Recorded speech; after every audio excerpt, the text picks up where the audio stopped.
ဘဝမှာအခက်အခဲတွေနဲ့ရင်ဆိုင်ရတဲ့အခါစိတ်ဓာတ်မကျပဲကြော်လွှားနိုင်ဖို့အတွက်လက်တွေ့အသုံးဝင်မဲ့ဒီလန်ကောင်း9ချက်ကိုရှင်းလင်းလည်ကူစွာမျှဝေပေးပါမယ်ပြဿနာကိုသေချာသတ်မှတ်ပါအခက်အခဲကပါလဲအားကြောင့်ဖြစ်ရတာလဲဆိုတာကိုရှင်းအောင်စဉ်းစားပါဥပမာငွေကြေးအခက်အခဲဆိုရင်အသုံးစရိတ်များလွန်းတာငွေနည်းနေလားဆိုတာကိုအရင်ဆုံးဖြေရှင်းပါနံပါတ်2စိတ်ကိုတည်ငြိမ်အောင်ထားပါစိတ်လှုပ်ရှားနေရင်အသက်ကိုဖြည်းဖြည်းချင်းရှူပြီး9စက္ကန့်ခန့်နေပါဒါဟာယာယီပါကြော်လွှားနိုင်မယ်လို့ကိုသတိပေးပါနံပါတ်3အကူအညီတောင်းပါမိသားစုတငယ်ချင်း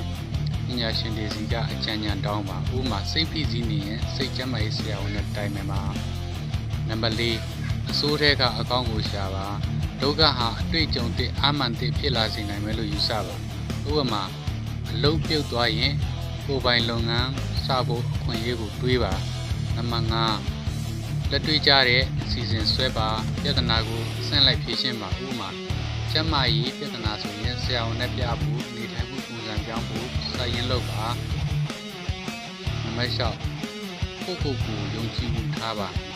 ဖြေရှင်းနိုင်ဘူးထက်ကြိုးစားမယ်လို့စိတ်ထားပါဒီခင်ကကြော်လွှားခဲ့မှုတဲ့အခက်အခဲတွေကိုပြန်သိရပါနံပါတ်9နာဂတ်ကိုအာရုံစိုက်ဒီပြဿနာ9နှစ်ကြာရင်ဘာမှမဟုတ်တော့ဘူးလို့တွေးပါအောင်မြင်မှုအတွက်ရည်မှန်းချက်ချမှတ်ပါ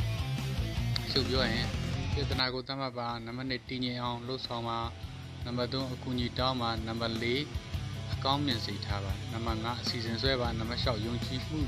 ရှိပါနံပါတ်9အနာဂတ်ကိုကြည့်ပါအခက်ခဲတိုင်းဟာတင့်ကိုပုံမခိုင်မာလာစေဖို့ခွင့်လန်းကောင်းပါ